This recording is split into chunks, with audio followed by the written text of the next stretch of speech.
Varanasi is all decked up as Prime Minister Modi returns to his home constituency today, and the Prime Minister is going to be laying the foundation stone for projects worth 1,500 crore rupees during his visit.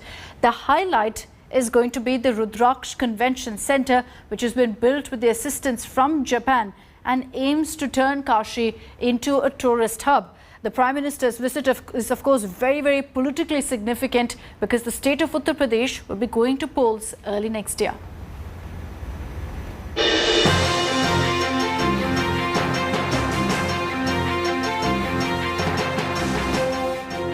Eight months after his last visit, Prime Minister Narendra Modi will be in his Lok Sabha constituency, Varanasi. The temple town is all decked up for the Prime Minister's grand welcome. From Ganga Aarti to a special song.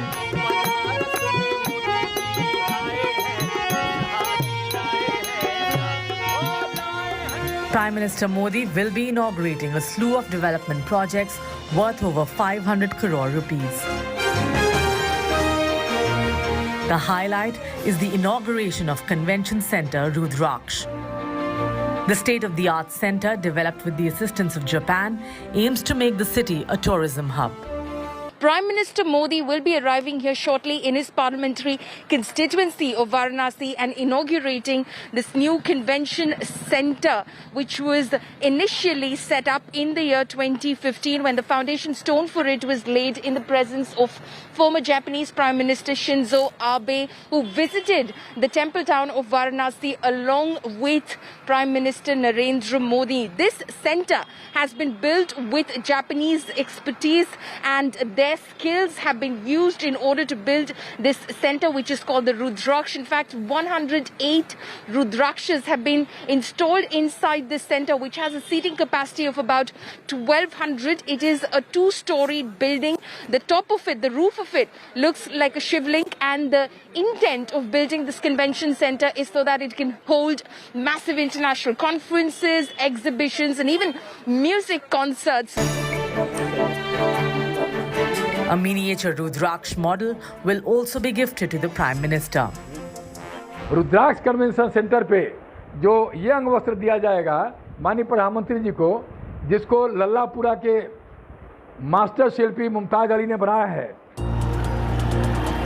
Apart from this, the Prime Minister will inaugurate a 100-bed maternal and child health wing at the Banaras Hindu University and a 3-lane flyover on the Varanasi-Ghazipur highway. The Prime Minister will also open the Ro-Ro ferry service on Ganga River.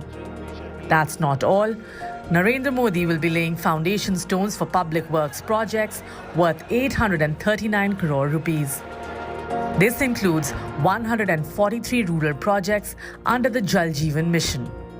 कि 1550 करोड़ का जो सौगात दे रहे हैं वो काशी वासियों के हित में ही है, काशी के डेवलप के लिए ही वो दे रहे हैं यहाँ पे. कि भारत जापान का प्रतीक तैयार रुद्राक्ष कन्वेंशन हो. Prime Minister Modi's visit to Varanasi is politically very significant. The tour comes at a time when the BJP is gearing up for the Uttar Pradesh elections a few months later in 2022. With Paulami Saha in Varanasi, Bureau Report, India Today.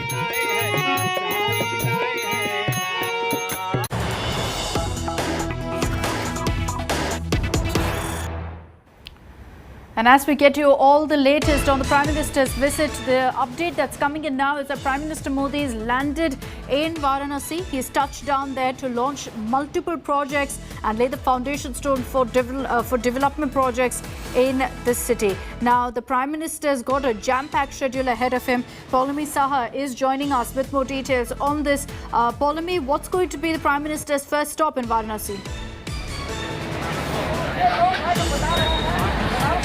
Well, the Prime Minister will be visiting the Banaras Hindu University, where he will be inaugurating several developmental projects. He will also be inaugurating the new 100-bed capacity maternal and child health unit at the BHU as well. Eventually, he will go back to it and inspect that unit, speak to the medical professionals over there, also in order to take stock of Varanasi, his parliamentary constituency's COVID preparedness. So, as far as that is concerned, he is inaugurating close to about 744 crores worth of developmental projects in Banaras today. He'll also be laying the foundation stone for several other such projects which will touch up to 800 crore rupees. And one of the projects which he will be inaugurating today is the Rudraksha International Cooperation and Convention Center in Varanasi, which is right behind me, all decked up, waiting for the Prime Minister to come and inaugurate this center, which is expected to be a convention center. Right. Polmy, my apologies for interrupting. The Prime Minister's address with youth on the World Youth Skill Day is currently on.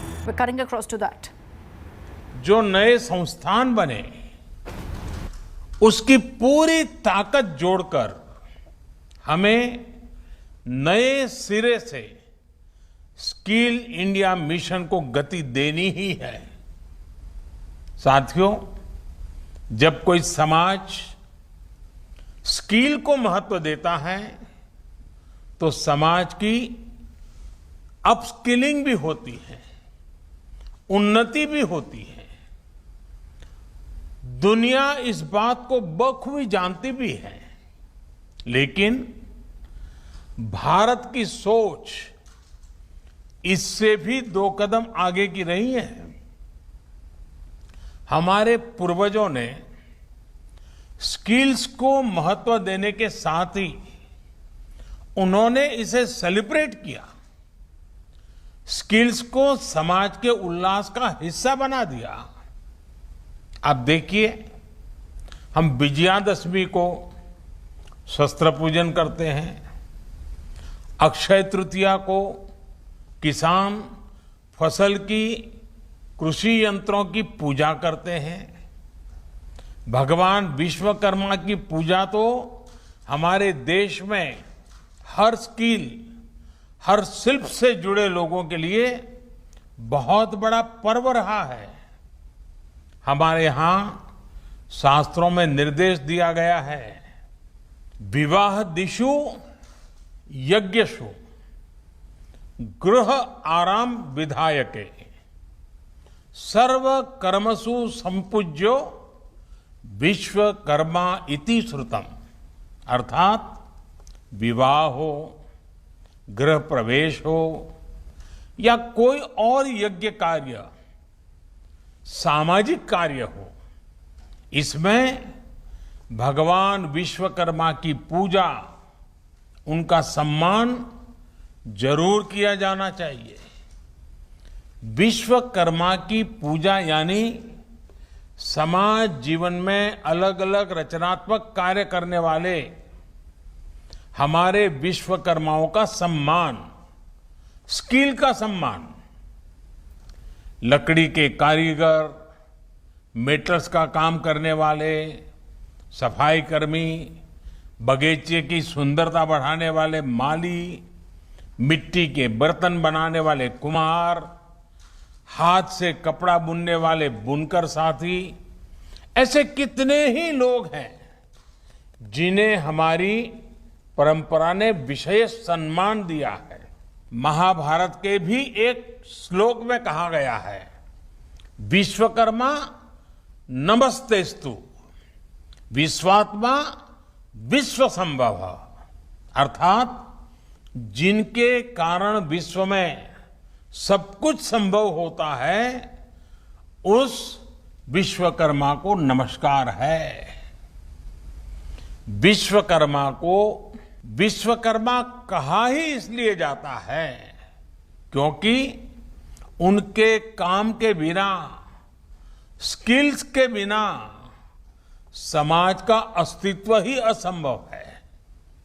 लेकिन दुर्भाग्य से गुलामी के लंबे कालखंड में skill development की व्यवस्था हमारे सोशल सिस्टम में, हमारे एजुकेशन सिस्टम में धीरे धीरे कमजोर पड़ती गई।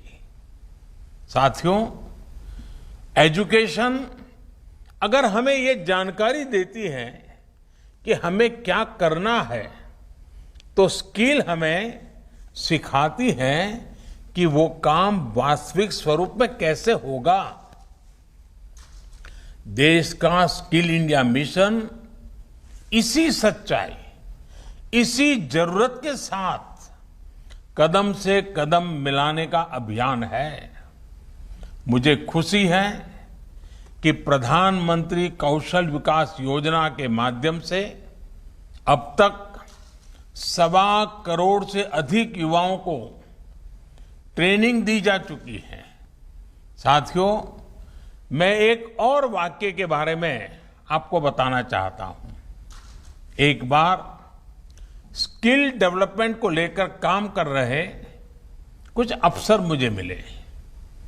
मैंने उनसे कहा कि आप इस दिशा में इतना काम कर रहे हैं, क्यों ना आप ऐसे स्किल्स की एक लिस्ट बनाइए जिनकी हम अपने जीवन में सेवाएं लेते हैं।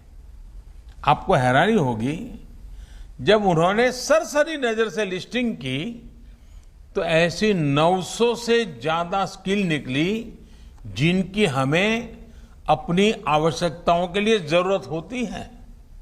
आप अंदाजा लगा सकते हैं कि स्किल डेवलपमेंट का काम कितना बड़ा है। आज ये जरूरी है कि लर्निंग आपकी अर्निंग के साथ ही रुके नहीं। आज दुनिया में स्किल्स की इतनी डिमांड है कि जो स्किल होगा वही ग्रो करेगा।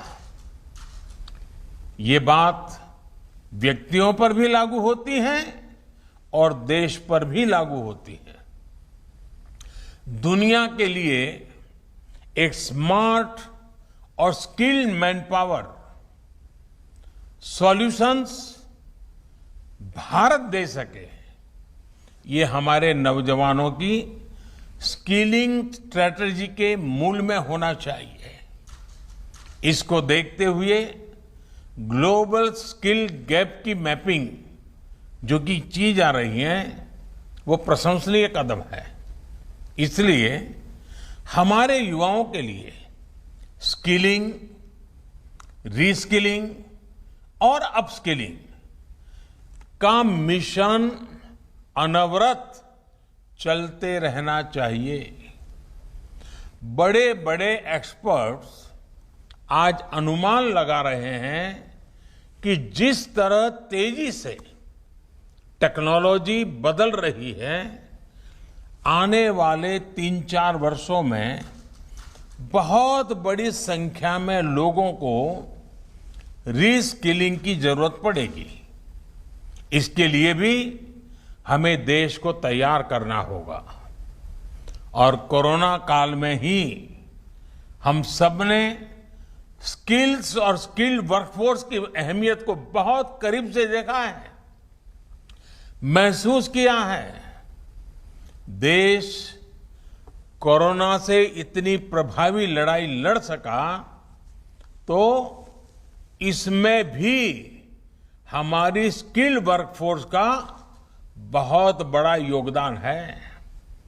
साथियों, बाबा साहब आंबेडकर ने युवाओं की, कमजोर वर्ग की स्किलिंग पर बहुत जोर दिया था। आज स्किल इंडिया के जरिए देश बाबा साहब के इस दूरदर्शी स्वप्न को पूरा करने के लिए भरसक प्रयास कर रहा है। उदाहरण के तौर पर आदिवासी समाज के लिए देश ने गोइंग ऑनलाइन एज लीडर्स यानी गोल प्रोग्राम शुरू किया है।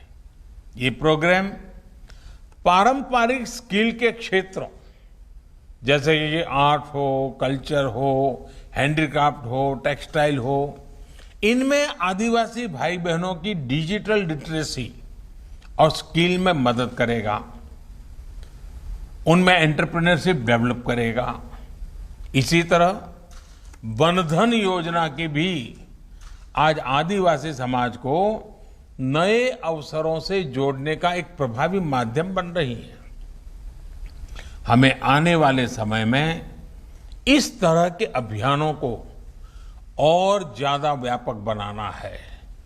स्किल के जरिए खुद को और देश को आत्मनिर्भर बनाना है। इन्हीं शुभकामनाओं के साथ आप सभी का बहुत बहुत धन्यवाद।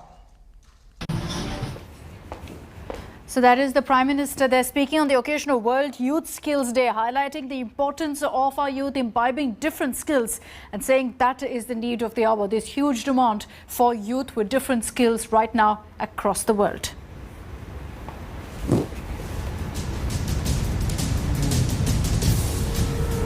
And with that, I'm slipping into a short break here on India's Agenda. On the other side, we'll get you all the latest and live updates from Ground Zero, from Varanasi. The Prime Minister's just landed in the temple town. The latest updates coming up in just a bit.